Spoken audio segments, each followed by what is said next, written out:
오늘은 예수님이 이끄시는 교회 세 번째 이야기 버가모 교회입니다. 버가모 교회 지난주 우리가 말씀을 나눈 서머나 교회에서 북쪽으로 약 90km 정도 떨어져 있는 교회인데요. 이 버가모라는 지역은 구름지대에 이렇게 세워진 도시입니다. 약 300m 정도의 그 고지대인 구름지대에 세워진 이 버가모는 온갖 신전들이 가득한 곳이었습니다. 그 당시에 있었던 모든 신들이 다 그 버가모 도시에 있었다고 해도 과언이 아닐 거예요.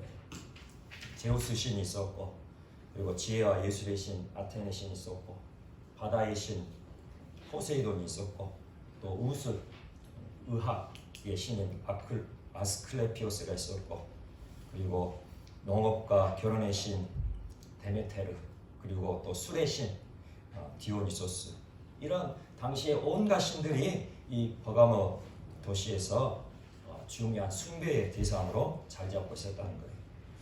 그리고 또한 이 버가모는 서머나처럼 황제 숭배의 중심지였습니다. 특별히 이 버가모는 로마 황제 아우구스투스를 위하여 신전을 지은 최초의 도시였어요. 황제 숭배의 어떻게 보면 발상지가 이 버가모라는 거죠. 주전 29년에 그 아우구스투스 신전을 건축하고 복원할 수 있다는 허락이 떨어졌고, 이는 살아있는 황제를 기념하여 짓는 최초의 신전이었다는 거죠. 그리고 이 버가모에는 한때 20만 권, 벌써 2000년 전에 그 책이 20만 권을 이렇게 소장하고 있었던 그 도서관이 이 버가모 도시에 있었던 것이죠. 정말 엄청난 그런 장서를 이렇게 자랑하는, 그리고 웅장하게 잘 잡고 있었던 이 버가모, 로마 제국의 행정 수도로 자리매김하던 그런 도시였습니다. 그러니 이 버가모는 세상의 눈에 보기에, 사람들의 눈에 보기에는 행정 수도로서 굉장히 품격을 갖춘 도시죠. 그러잖아요. 예를 들면 한 나라의 그 수도라 하면은 굉장히 품격이 있고 개발이 잘 되어 있고 그런 도시죠. 그러지만 그 이면을 들여다보면 그 안에는 온갖 죄악과 불법과 그리고 세상 지식을 자랑하는 것과 우상 숭배가 가득한 그런 도시였음을 우리가 알게 됩니다. 세상 기준과 세상 가치관으로 둘러싸여 있는 이 버가모, 성경에서는 사탄의 권좌 위에 세워진 도시라 그렇게 말씀하고 계시죠. 오늘 본문 13절 말씀에 이렇게 말씀하는데, 우리 함께 13절 말씀 함께 보도록 하겠습니다. 13절 시작. 내가 어디에 사는지를 내가 아노니 거기는 사탄의 권좌가 있는데라. 내가 내 이름을 굳게 잡아서 내 충성된 증인 안디바가 너희 가운데 곧 사탄이 사는 곳에서 죽임을 당할 때에도 나를 믿는 믿음을 저버리지 아니하였도다. 아멘. 우리 주님은 우리들이 어떠한 환경에 노출되어 있고 어떠한 세상에서 살아가고 있는지를 잘 아시는 분이세요. 내가 어디에 사는지를 내가 아노니. 하나님을 대적하고 하나님을 무시하고 예수님을 조롱하고 비하하는 이 시대를 살아가는 우리를 주님은 너무나도 잘 알고 계시다는 거죠. 지금 우리의 형편이 마치 버가모 교회처럼 사탄의 권좌 위에 살고 있다는 사실을 주님은 잘 알고 계시다는 거예요. 그래서 주님은 지금 이 시간에도 우리 모두를 위해 기도하고 계심을 믿으시길 바랍니다. 로마서 8장 34절, 죽으실 뿐 아니라 다시 살아나신 이는 그리스도 예수시니 그는 하나님 우편에 계신 자요 우리를 위하여 간구하시는 자시니라. 아멘. 사탄의 권좌 위에서 힘겹게 살아가고 있는 우리를 위해 간절히 기도하고 계시는 예수님, 그 예수님을 바라보며 힘을 내시기를, 용기를 내시기를 간절히 소망합니다. 사탄의 권세가 장악하고 있고 사탄의 권세가 사로잡고 있는 이 세상 가운데 우리는 믿음으로 살아가려고 얼마나 힘겨운 싸움을 하고 있습니까? 날마다의 삶이 영적 전투의 현장임을 우리는 경험하게 되는 것이죠. 그러할지라도 절대로 낙심하거나 좌절하지 마시기를 간절히 축원합니다. 다른 사람은 다 몰라줘도 심지어 우리 가족들, 우리 친구들, 그 사람들은 내 마음을 다 몰라줘도 우리 주님은 다 알고 계세요.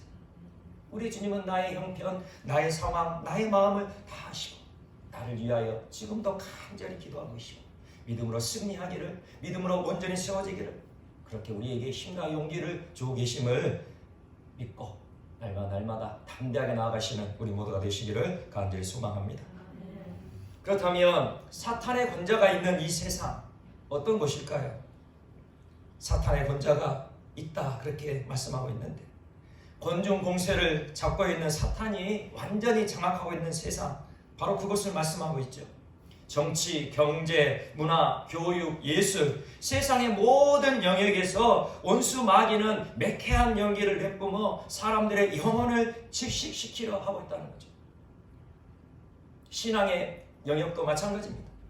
주님이 세우신 교회이지만 주님이 세우신 교회 안에도 원수 마귀가 내뿜는 매캐한 연기로 컬럭거리며 제대로 숨쉬지 못하는 교인들이 너무나도 많다는 것이죠.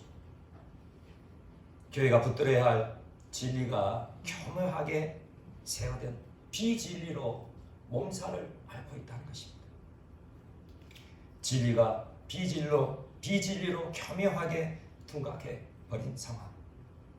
세상 지식으로 가득한 합리적인 사고가 교회 안에 가득 함을 보게 된다는 거죠.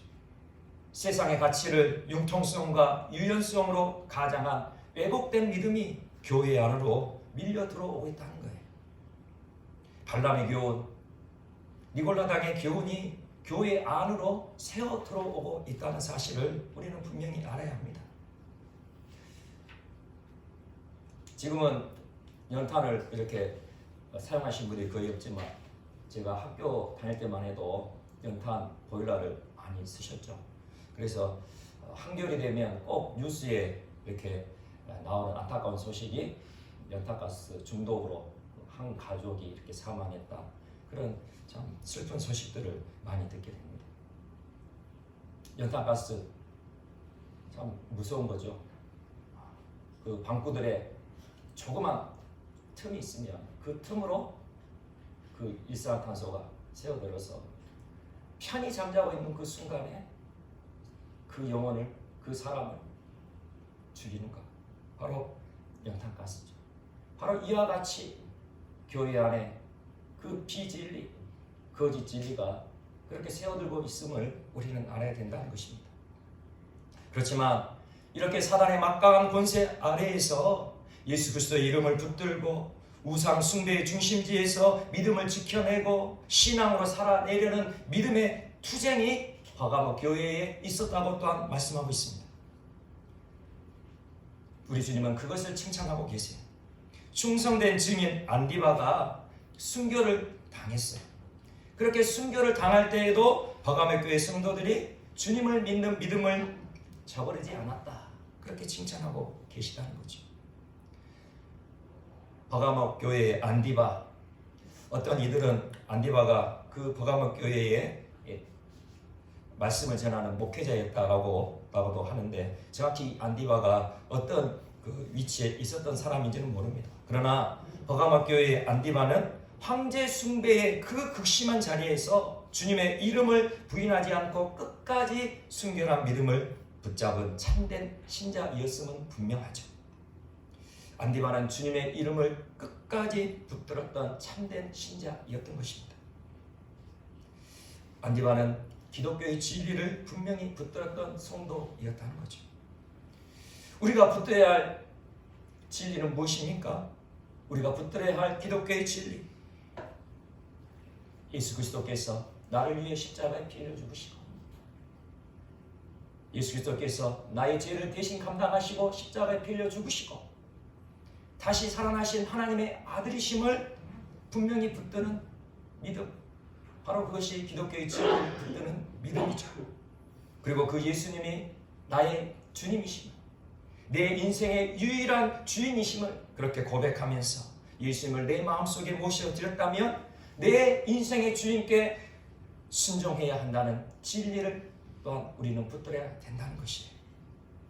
안디바는 그 진리를 붙들어 예수님이 주님이심을 확신하고 의지하는 믿음을 저버리지 않았다, 그렇게 말씀하고 있습니다. 그 당시 황제 숭배는 향 몇 조각을 황제의 그 제단에 던지면서 황제 제단의 앞에 타오르고 있는 그 불제단에 향 몇 조각을 던지면서 이렇게 고백하면 됐어요. 시저가 무엇입니까? 황제죠. 시저는 나의 주님이시다, 이렇게 고백하기만 하면 됐다는 거예요. 그런데 안디바는 황제를 주님으로 고백하지 않음으로 순교를 당한 거예요. 그의 주님은, 안디바의 주님은 오직 예수님 한 분뿐이었기 때문이죠. 이러한 안디바의 믿음을 버가모 교회 성도들도 똑같이 붙들었기에 주님은 버가모 교회 성도들을 칭찬하신 거죠.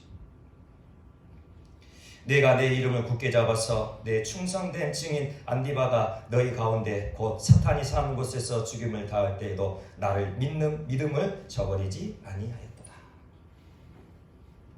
안디바가 붙드는 믿음처럼 버가모 교회 성도들도 그 기독교의 진리를 붙들고 믿음으로 나아갔다는 거죠. 그런데 이러한 버가모 교회를 주님이 책망하세요. 주님이 버가모 교회를 책망하신 이유는 버가모 교회가 세상과 타협하여버렸기 때문에, 기독교의 진리를 붙들기는 했지만 이 버가모 교회 성도들이 죄 가운데 빠져버렸다는 거예요. 14절에서 15절 말씀 우리 함께 같이 읽도록 하겠습니다. 14절에서 15절 함께 읽습니다. 시작. 그러나 내게 두어 가지 책망할 것이 있나니 거기 내게 발람의 교훈을 지키는 자들이 있도다. 발람이 발락을 가르쳐 이스라엘 자손 앞에 걸림돌을 놓아 우상의 제물을 먹게 하였고 또 행음하게 하였느니라. 이와 같이 내게도 니골라 당의 교훈을 지키는 자들이 있도다. 아멘. 지금 주님이 책망하시는 발람의 교훈이나 니골라 당의 교훈은 무엇일까요? 결국 죄와 타협하게 만드는 비진리인 거죠. 거짓 진리를 지금 말씀하고 있는 거예요. 그렇다면 발람의 교훈은 무엇을 말하는 것일까요? 출애굽한 이스라엘 민족이 이방 국가들과의 전쟁에서 모두 다 대승을 거두었어요. 그러자 모압 왕은 극심한 두려움에 빠지게 됩니다. 이제 이스라엘 민족과 전쟁하게 되면 이 모압 국가가 전쟁에서 패하고 자신은 붙잡혀 죽이게 될 것이다, 그렇게 두려움에 떨게 된 거죠. 이때 생각해낸 것이 무엇이냐면 이방 선지자 발람에게 돈을 갖다 주면서 이스라엘 그 나라를 저주하게 만들어서 이스라엘과의 전쟁에서 이기기를 원했다는 거예요. 이제 발락이 발람에게 왕의 사자를 보내서 돈을 주고 이스라엘을 저주하라, 그러면 이 돈을 주겠다, 그렇게 요구를 했어요. 그래서 이 발람은 그 돈에 마음을 뺏기고 이제 이스라엘을 저주하려 하죠. 발락의 요구대로 몇 번이나 이스라엘을 저주하려 하지만 하나님은 오히려 발람으로 하여금 이스라엘을 축복하게 하세요. 결국 발락이 내놓은 그 푼돈에 눈이 먼 발람 선지자는 꾀를 내게 됐어요. 이스라엘 민족을 저주할 수 없으니 또 다른 꾀를 내어서 모압 여인으로 하여금 이제 이스라엘 남자들을 우상 숭배하는 자리에 초대하게 했어요.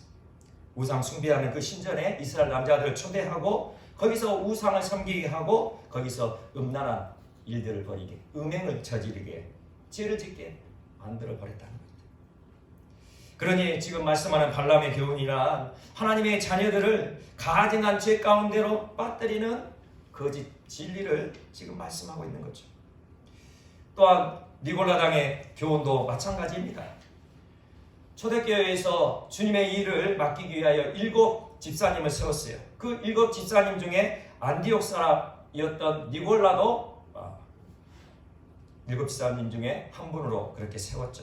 그런데 이 니골라가 나중에 변질되어서 니골라당을 만들었다고 하지만 실제로는 성경을 보면 과연 일곱 지사님 중에 니골라가 나중에 니골라당이 되었는지는 확인할 수는 없습니다. 그러나 이 니골라당은 영지주의의 영향을 받은 이단 집단이었음을 우리는 알게 됩니다. 영지주의가 그 당시 초대교회 안에 널리 파고든 비진리이었던 거죠.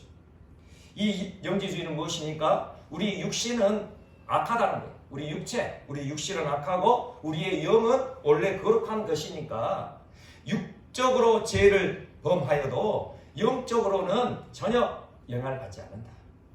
그러므로 육적인 죄로 인하여 우리가 영적 구원을 받는 것에는 영향을 받지 않는다는 그런 거짓 진리를 퍼뜨리는 이단이 바로 영지주의인 거예요. 한마디로 지금의 구원파 같은 그런 거짓 교리를 갖고 있었다는 거예요. 예수님을 믿고 예수님을 영접했으면 어떠한 죄를 지어도 회개할 필요도 없고 다 구원받는다. 그렇게 비진리, 거짓 진리를 퍼뜨리는 이단이 바로 니골라당이었다는 것이죠. 그러니 발람의 교훈과 니골라당의 교훈은 무엇입니까? 물질을 쫓아가게 만들고 세상을 쫓아가게 만들고 회개하지 않게 만들고 결국은 죄에 둔감하게 만든다는 거죠. 죄가 죄인지도 모르고 죄를 지어도 그것이 얼마나 무서운 것인지를 깨닫지 못하게 만들어버린다는 거예요. 거룩한 교회를 점점 세속화시켜버린다는 거죠. 세속화라는 무엇입니까? 교회가 세상처럼 바꿔져 버린다는 거죠. 교회가 세상처럼 변질되어 버린다는 거예요. 어쩌면 이 발람의 교훈과 니골라당의 교훈은 교회의 세속화를 넘어서 세상의 상식보다 못한 교회, 세상의 윤리보다 못하는 이상한 집단으로 교회를 만들어가는 그 교인이 되어질 것입니다.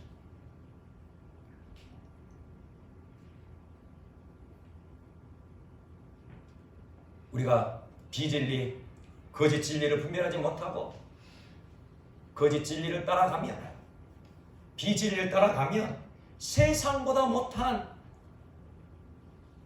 그런 교회가 되어질 수밖에 없다는 것입니다.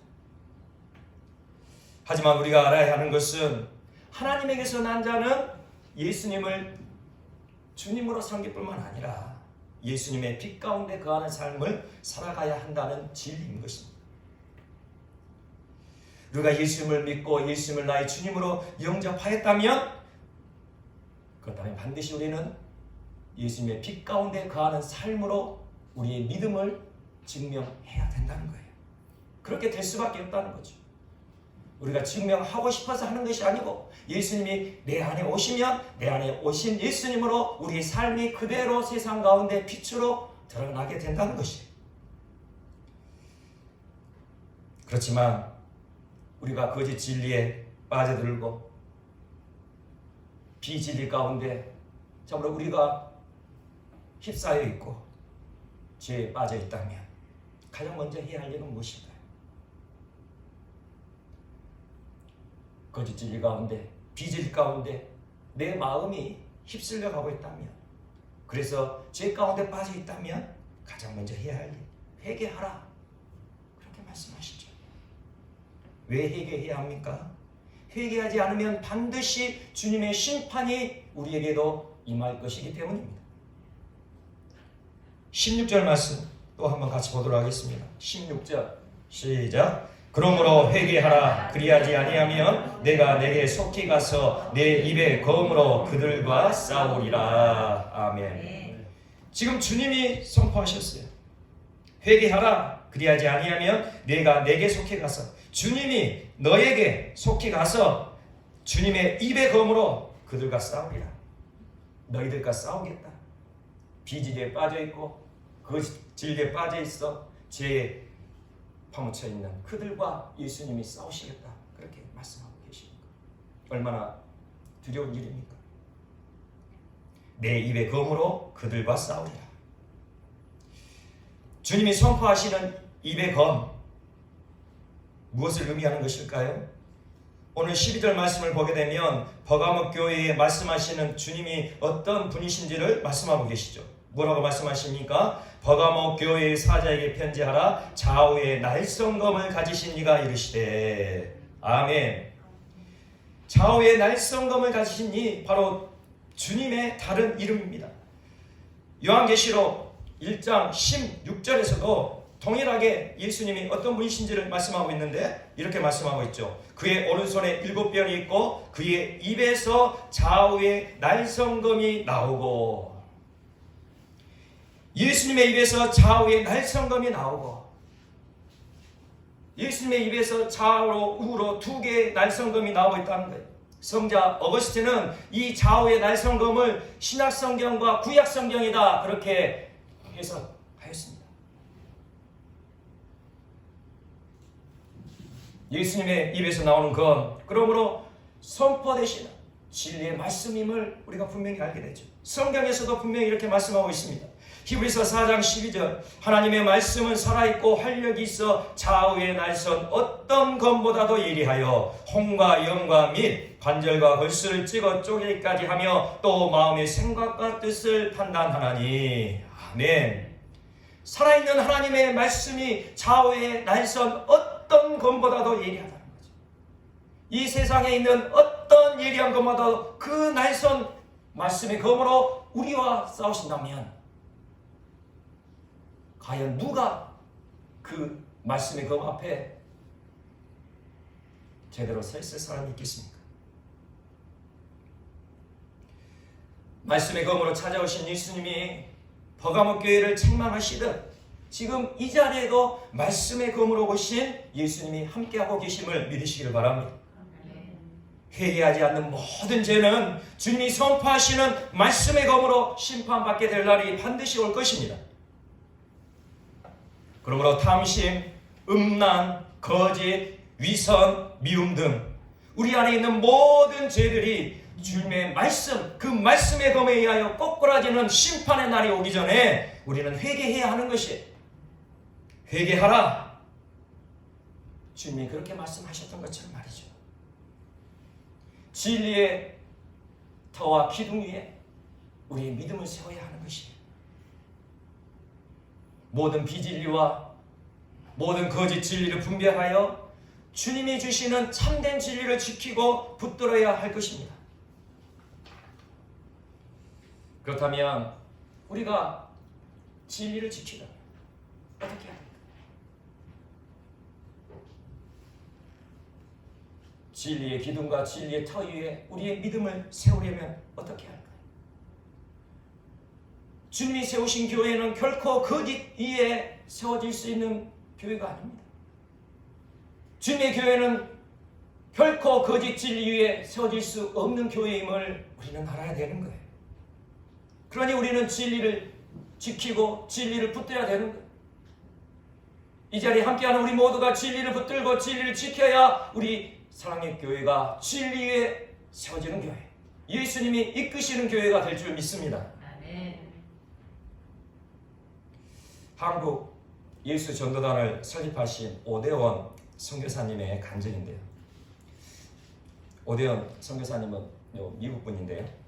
미국 남장로교회 선교사님으로 파송받아서 우리나라에 오신 분인데, 이 오대원 선교사님이 미국 뉴욕에서 사회 가실 때 이런 이야기를 하셨어요.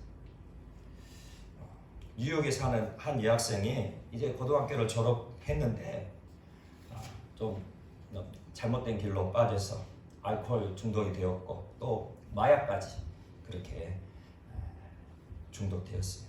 그렇게 되니 이상한 사람들과 어울리게 되고 정신마저도 이상이 생겨서 정신질환이 생겨버렸어요. 결국 정신병원에 입원했답니다. 그런데 그 정신병원의 담당 의사가 유대인 의사였는데 아무리 노력해도 좋아지지 않고 더욱더 이 정신질환이 악화가 되었다는 거예요. 그런데 이 정신병원에 그 미국 교회의 여성교회에서 늘 봉사하러 왔는데, 이 여성교회에서 그 병원에 와서 어떤 봉사를 하냐면 다른 봉사보다도 먼저 성경을 읽어주는, 그 환자들에게 같이 성경을 읽고 기도하는 그 사역을 중점적으로 감당했다는 거예요. 그래서 이 여학생에게도 성경을 읽어주려 하자 그 담당 의사가 반대를 했다는 거예요. 그 의사는 예수를 믿는 크리스천이 아니니까 성경을 읽는다고 무슨 소용이 있을까? 오히려 병만 악화시킨다고 반대를 했다는 거예요. 그래도 포기하지 않고 이 여성교회 이 회원들이 그 담당 의사와 면담을 하고 간곡히 부탁하여서 이 여학생에게 성경을 읽도록 그렇게 허락해 달라 그렇게 하여서 결국은 그러면 성경만 읽어주라 라고 그렇게 허락을 받았다는 거예요. 이제 날마다 1시간씩 그렇게 성경을 이렇게 읽어주기로 약속을 했어요.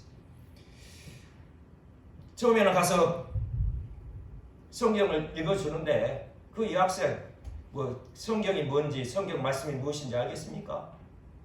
남 모르는 사람들이 와서 성경을 읽어주는데 그저 머리를 푹 쳐박고만 있는 거예요.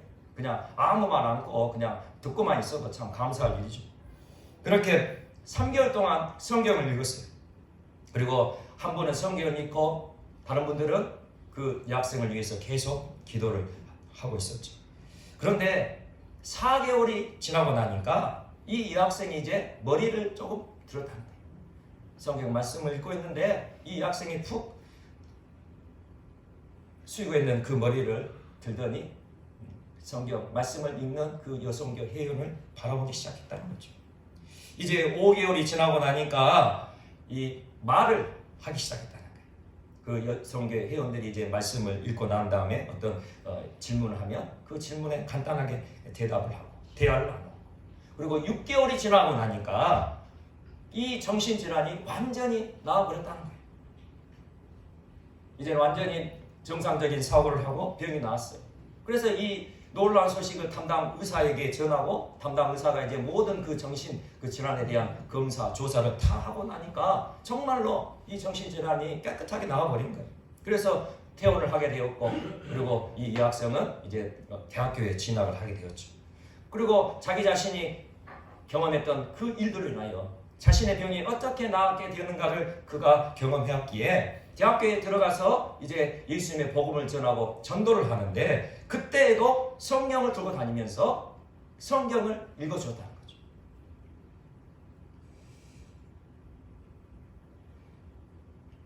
예전에는 한 번도 교회에 가본 적이 없었고 의사까지 포기한 환자였지만 날마다 그저 말씀을 듣기만 했는데도 그렇게 놀라운 변화가 일어났다는 것입니다. 하나님의 말씀이 능력인 거예요. 하나님의 말씀이 죽어가는 영혼을 살려내는 능력의 말씀임을 기억하시기를 바랍니다. 아멘.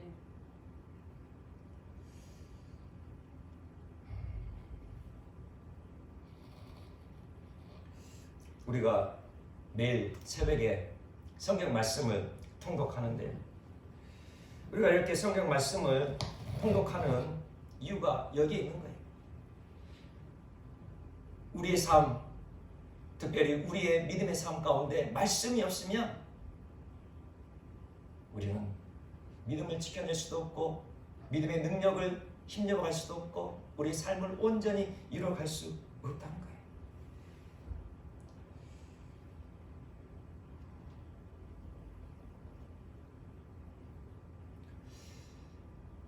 우리의 삶 가운데 햇볕 참 소중한 축복이죠. 선물이죠. 하나님이 거저주시는 그 놀라운 선물 햇볕이죠. 이 햇볕이 없으면 아마 이 지구에 생명은 존재하지 못할 거예요. 그러나 햇볕이 계속 내리쬐는 있는 곳은 사막이 됩니다. 햇볕이 아주 좋고 축복이지만 햇볕이 계속 내려진다면 그곳은 사막이 된다는 거예요.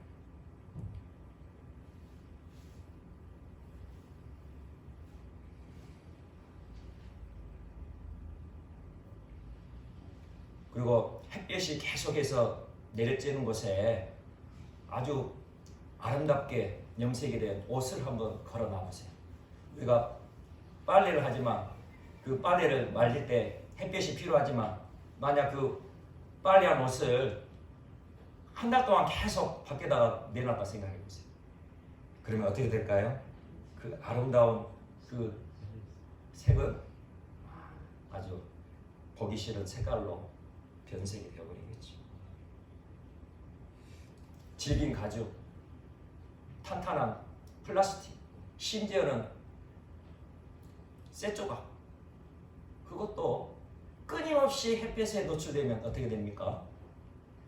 갈라지고 찢겨지고 바사삭 부스러지게 된다는 거죠. 왜일까요? 거기에는 생명이 없기 때문에.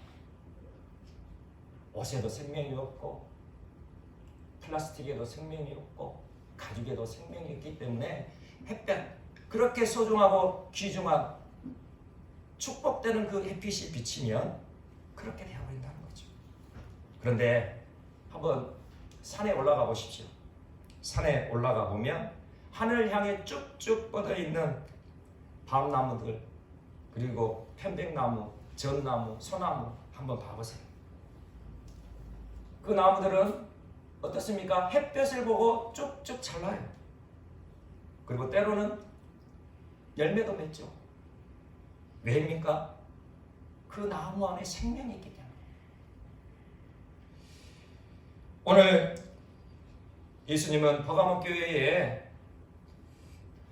귀한 축복을 주신다 그렇게 말씀하고 있어요. 17절 말씀에 보면 귀 있는 자는 성령이 교회들에게 하시는 말씀을 들을지어다. 이기는 그에게는 내가 감추었던 만나를 주고 또 흰돌을 줄 터인데 그 돌 위에 새 이름을 기록한 것이 있나니 받는 자밖에는 그 이름을 알 사람이 없느니라. 아멘. 진리 위에 교회를 세워가는 우리 모두에게 주시는 말씀이죠. 진리 위에 교회를 세워가는 우리 모두에게 내가 감추었던 만나를 주고 또 흰돌을 줄 것이다. 그런데 우리가 좀 생각해 봐야 할 것은 앞에 에베소 교회, 앞에 성원학 교회에 예수님께서 약속하신 말씀을 보게 되면 다 한 가지씩만 줬어요. 에베소 교회는 무슨 약속을 주셨습니까? 생명나무의 열매를 주겠다. 그리고 성원학 교회에는 둘째 사망의 해를 받지 않게 하겠다. 이렇게 한 가지의 선물을 주셨는데 오늘 버가모 교회에는 두 배의 선물을 주고 있어요. 원 플러스 원의 선물을 주고 계시는데 이 만나와 흰돌 이 부분에 대해서 잠시 말씀을 나누고 말씀을 마무리하도록 하겠습니다. 이 만나는 무엇입니까? 우리가 너무 잘 알고 있죠. 출애굽한 이스라엘 백성들에게 매일 먹을 양식으로 주셨던 것이 바로 만나죠. 그러니 이 양식을 비유적으로 상징적으로 하나님의 말씀이라 그렇게 상징을 하고 그리고 생명의 떡이신 예수님이라 그렇게 비유를 합니다. 왜냐하면 예수님은 말씀으로 이 땅에 오신 분이기 때문에 만나가 하나님의 말씀이라면 그 만나는 생명의 떡으로 오신 예수님을 상징한다는 거예요. 예수님 그분 자신이 하나님의 말씀이시기 때문이죠. 그러면 이 만나 한 가지만 주어도 얼마나 놀라운 축복입니까? 생명의 떡이신 예수님을 내게 주겠다 그렇게 약속하시면 이 한 가지만이라도 온 세상을 얻는 것보다 더 놀라운 은혜요 축복이요 선물 아니겠습니까? 그런데도 우리 주님은 이 만나뿐만 아니라 또 흰돌을 주십니다. 이 흰돌의 의미는 또 무엇일까요? 흰돌, 여기서 흰돌이라는데 이 희다라는 이 성경 언어를 보게 되면 빛나다라는 그 뜻이 있어요. 이게 흰돌이라는 의미는 빛나는 돌이라는 거예요. 빛나는 돌. 그러니까 우리가 쉽게 생각할 수 있죠. 빛으로 오신 예수님을 우리는 유추해 볼 수 있는 거예요. 바로 이 흰돌도 빛으로 오신 예수님을 상징하고 있는 거예요. 그러니 오늘 우리에게 주신 이 말씀을 통하여 우리는 만나 한 가지만으로는 우리의 믿음을 지켜낼 수 없음을 알아야 됩니다. 우리에게는 반드시 만나와 흰돌이 조화롭게 우리 삶 가운데 주어지고 역사하셔야 된다는 것입니다. 왜 그럴까요?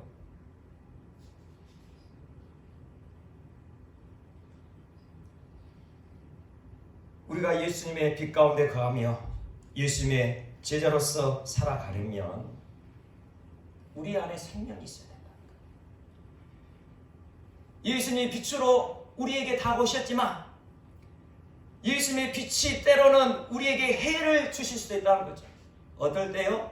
우리 안에 생명이 없다면 그 화려한 옷처럼 질긴 가죽처럼 그 탄탄한 그 플라스틱 그 강한 쇠조각처럼 그 안에 생명이 없다면 아무리 빛이 비춰도 그 빛은 오히려 그것들의 해를 입히고 부서뜨리고 갈라지게 하고 결국은 파멸시켜 버린다는 것이.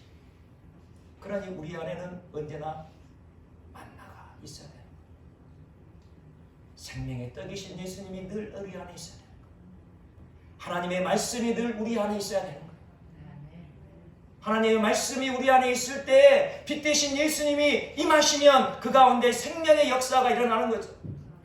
새싹이 돋고 잎이 무성해지고 꽃이 피고 열매를 맺는 그 아름다운 믿음의 역사가 우리 삶 가운데 이루어지게 된다는 거죠. 내 안에 말씀이 없다면 주님의 빛은 오히려 우리에게 해가 되는 것입니다. 우리가 빛 가운데 거하면서도 우리가 교회 안에 있으면서도 우리의 영혼에 생명이 없다면 우리의 영혼은 날마다 시들어져 갈 거예요. 내 안에 생명의 떡이신 예수님이 안 계시다면, 내 안에 생명의 떡으로 오신 예수님을 바라보면서 예수님과 동행하지 못한다면 우리가 빛 가운데 거하여도 우리가 교회 안에 있어도 우리의 영혼은 비진리와 거짓 진리로 무너지고 부서지고 갈라지고 파멸되어져 간다는 것이. 그러니 우리는 말씀을 붙들어야 됩니다. 주님의 말씀을 붙들어야 됩니다. 우리는 예수 그리스도를 붙들어야 되는 거예요. 주님의 십자가만을 붙들어야 되는 거예요. 내 안에 오신 예수 그리스도를 바라보고 내 안에 오신 예수 그리스도와 온전한 동행, 인격적 동행을 날마다 이루어가야 되는 거예요. 그것이 우리가 해야 할, 우리가 붙들어야 할 진리인 것입니다. 그렇게 생명의 주인이신 예수님과 늘 동행할 때에 우리의 믿음은 진리의 기둥과 타리에 온전히 세워지고 그 믿음 가운데 우리 사랑의 교회가 진리 가운데 온전히 세워지고 예수님이 이끄시는 교회가 되어질 것입니다. 예수님이 주인 되시는 교회가 될 거예요. 예수님이 주인 되어주시는 교회에 다니는 모든 성도들 안에 생명의 역사는 반드시 이루어지게 되는 거죠. 주님이 약속하신 세상이 줄 수도 없는, 세상이 알 수도 없는 참된 평강과 안식과 기쁨이 우리의 삶 가운데 흘러 넘치게 될 것입니다. 우리가 주시라고 기도하지 않아도 예수님으로 인하여 우리 삶 가운데, 우리 가정 가운데, 우리 교회 가운데 참된 기쁨과 만족이 흘러 넘치게 될 것입니다.